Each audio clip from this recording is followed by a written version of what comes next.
Eu quero voltar a falar sobre os movimentos eleitorais, porque há pouco a gente mostrou para vocês uma pesquisa Genial Quest que foi divulgada e que mostra uma aproximação de Flávio Bolsonaro com o presidente Lula, tanto numa indicação de primeiro turno quanto também de segundo turno. Naquele caso, o presidente Lula aparece nessa pesquisa com 43% das intenções de voto e Flávio Bolsonaro com 38%. Se a gente levar em consideração a margem de erro de 2 pontos percentuais para mais ou para menos, haveria praticamente um empate técnico, tanto no primeiro turno quanto numa simulação de segundo turno. O que, além de alimentar as expectativas do mercado financeiro, levando a uma boa pontuação da Bolsa de Valores no fechamento desta quarta-feira, como atualizamos aqui para vocês, há também agora um interesse maior pelas propostas do senador Flávio Bolsonaro.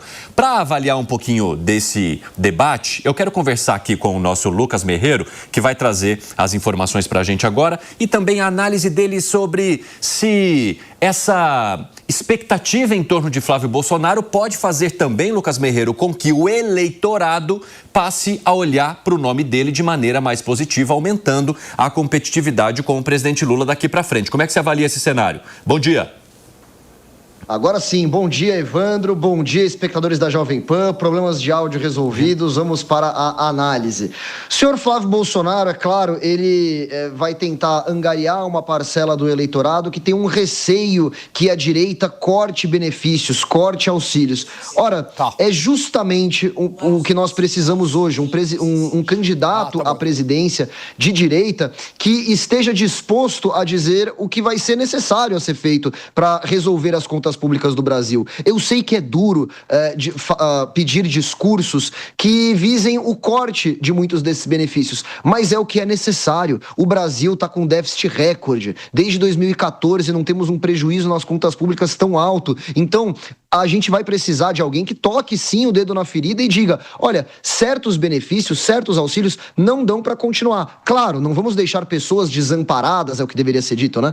Não vamos deixar pessoas desamparadas, vamos colocar um plano aqui para que elas não dependam mais do auxílio. O problema é que nunca tem esse plano, já repararam? O candidato chega, fala que vai aumentar a Bolsa Família, ou muda o nome para Auxílio Brasil, como o Bolsonaro fez na época dele, né? É sempre uma expansão. Ora, o número de pessoas beneficiárias do Bolsa Família só aumenta. Só esse dado já indica que é um plano que deu errado, falhou. Não há um projeto de emancipação dessas pessoas. Cada vez mais temos brasileiros dependendo de auxílios. Existem estados inteiros em que a população é mais dependente de auxílio do que o número de pessoas que trabalha, seja com carteira assinada, seja trabalho informal. A conta não fecha. E até quando a gente vai ter presidentes de esquerda e de direita, candidatos de direita e de esquerda, prometendo as mesmas coisas, aumentar benefício, deixar mais pessoas dependentes do Estado, sem oferecer absolutamente nenhuma solução real para que essas pessoas sejam emancipadas? É isso que eu gostaria de ver no discurso público. Interessante, viu, Lucas Merreiro? E isso casa com a proposta de Flávio Bolsonaro, que é a de manutenção dos programas sociais, mas com o corte de gastos. Como é que ele vai fazer isso, hein, Alangani? Como é que você avalia essa mensagem que Flávio Bolsonaro quer passar aqui? Exatamente. Ele está priorizando uma reforma administrativa, ou seja, passar a tesoura ali nos penduricalhos, né, nos altos salários do funcionalismo público, nos excessos, em subsídios, etc. Aí subsídios para os empresários, né? E preservando os programas sociais. Mas é claro que em algum momento também esses programas sociais eles devem ser revistos, né? Então você tem um acúmulo de programas, Auxílio Gás, Bolsa Família, seguro-desemprego, regras do BPC que também foram afrouxadas, é muito fácil, e tudo isso tem um impacto nas contas públicas. Mas, como ele está num momento eleitoral, ele faz um discurso de que, olha, eu vou atacar os privilégios da máquina pública, mas eu vou preservar os programas sociais. Lógico que, numa segunda etapa, Evandro, tudo tem que ser revistos, né? Os programas sociais, os privilégios da máquina pública, as regras de indexação automática, né? Do salário mínimo com a Previdência, também as vinculações de gasto de saúde com educação, mas, do ponto de vista eleitoral, ele faz um bom diagnóstico, né? E, lógico, que isso agrada a base dele também e não perde votos daquelas pessoas que têm o Bolsa Família, por exemplo. Eu quero trazer as aspas aqui de Flávio Bolsonaro. Tem que cortar gastos em comissão e gastos em excesso. Lula criou ou aumentou mais de 29 impostos em 3 anos de governo.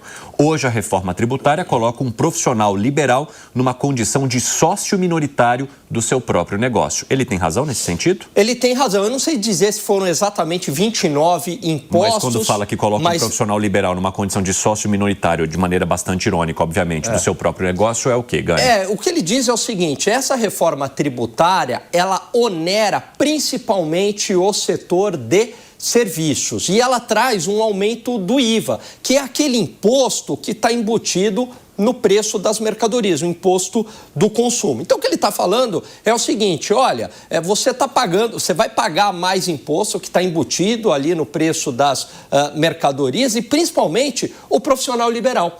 O profissional liberal, que é o profissional do setor de serviços. Por quê? Porque você não tem abatimento de imposto ao longo da cadeia produtiva. Diferente de uma indústria, né, Evandro? Exatamente. Que você comprou e aí, como tem imposto embutido, igual o ICMS, né? Você consegue abater. No setor de serviços, basicamente é o quê? É mão de obra. Você consegue abater mão de obra? Não, eu comprei aqui, não dá, né? Então, ela onera principalmente o setor de serviços. Por isso que ele está falando, né, que vai prejudicar principalmente esse profissional liberal, médico, contador, advogado, etc. Excelente, meu amigo. Obrigado até aqui. Vamos dar uma centralizada, caminhar para cá para jogar também mais análise sobre esses temas relacionados às eleições e às propostas de Flávio Bolsonaro. Vai lá, Bia. É isso. Além do Lucas Merreiro, a Priscila Silveira se soma aqui a essa conversa para a gente aprofundar a análise do que parece, Priscila, já ser promessa de campanha eleitoral. Quando o Lula assumiu a gestão, a gente viu um aumento da máquina pública, sobretudo com novos ministérios que foram criados, diferente do que a gestão de Bolsonaro fez. Então,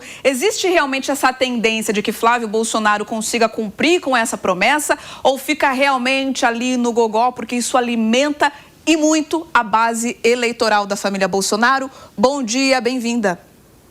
Bom dia, Beatriz, Cine, a toda a nossa audiência. Já começa ali uma campanha pré-eleitoral, tendo em vista que, Beatriz, a grande discussão com relação à aula do bolsonarismo é realmente um não corte de gastos feito pelo atual governo. Então, eu acho que eles caminham no mesmo sentido, inclusive da pauta anterior, né, quando era ali a eleição do Bolsonaro, do próprio Jair Bolsonaro. E aqui me chama a atenção, Beatriz, a fala do Flávio, quando ele mexe na ferida do assistencialismo, que é a grande pauta do atual governo, que a gente não via essa fala na eleição do próprio pai dele, né? Ele criticava amplamente os benefícios assistenciais, que é, sim, uma pauta da ala mais da esquerda. E o que a gente vê nisso? Isso eu acho até de uma inteligência nesse atual cenário, Beatriz. Por quê? Porque ele tende a chamar pessoas que são ligadas ali mais uma ala do centro, esquerda, para a ponta ali dos indecisos. A gente tem, como você bem citou anteriormente, né, numa pesquisa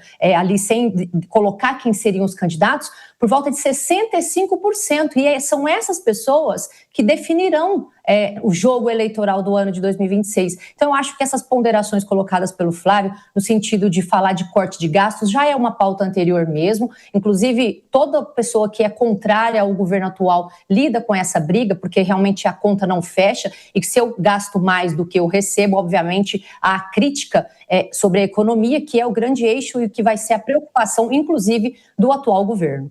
Ô Lucas Merreiro, você já mencionou aqui e criticou o fato de os candidatos, mesmo tendo lados completamente opostos, apresentarem as mesmas propostas. Eu quero saber a tua avaliação agora sobre o risco que Flávio Bolsonaro passa a indicar de fato para a candidatura do presidente Lula. E se isso pode fazer com que os ataques de Lula ao Flávio Bolsonaro aumentem. Porque até aqui, desde o momento em que ele passou a ser pré-candidato, a gente viu o PT, o presidente Lula, bem quietinhos. Claro, vimos o Lula bem quietinho, até porque o que ele mais queria é que Flávio Bolsonaro fosse candidato à presidência da República. Entendam isso. O candidato de Luiz Inácio Lula da Silva é Flávio Bolsonaro, porque ele entende que a sua chance de reeleição é muito maior contra um Bolsonaro, porque tem uma rejeição muito alta. O Lula chegou a enviar seus emissários para dar recados a pessoas próximas de Flávio Bolsonaro para que ele não desista de disputar a eleição. Olha só que loucura, né? O mesmo Lula que até ontem estava dizendo que o Lulinha, paz e amor acabou, agora eu estou indo para a guerra. Ele dá esses discursos, claro, para a patota mais próxima dele e tudo mais, sendo que na realidade ele está jogando um jogo que ele sabe que ele tem muito mais chance de vitória. E esses dois lados tanto se retroalimentam que na época em que Jair Bolsonaro era presidente da República e se candidatava à reeleição, o que ele mais queria era concorrer contra o Lula também. Acabou perdendo, claro, mas ele imaginava que era o que ele mais teria chance de vitória. Tinha a declaração do Eduardo Bolsonaro, inclusive, dizendo, né? Se o Lula for solto vai ser bom pro Brasil, porque isso vai reacender aquela chama na direita, né? De vontade de justiça. A gente viu muito bem o que aconteceu. Então, todas essas pesquisas em que a gente vê essa polarização, todos esses cenários, eles mostram uma coisa. São dois candidatos que se retroalimentam. Um depende do outro. Por isso que a gente não vê o Flávio atacando duramente o Lula, onde tem que ser atacado, e a gente não vê o Lula atacando duramente o Flávio, onde tem que ser atacado. Quando um fala do outro, é sempre de forma muito calculada.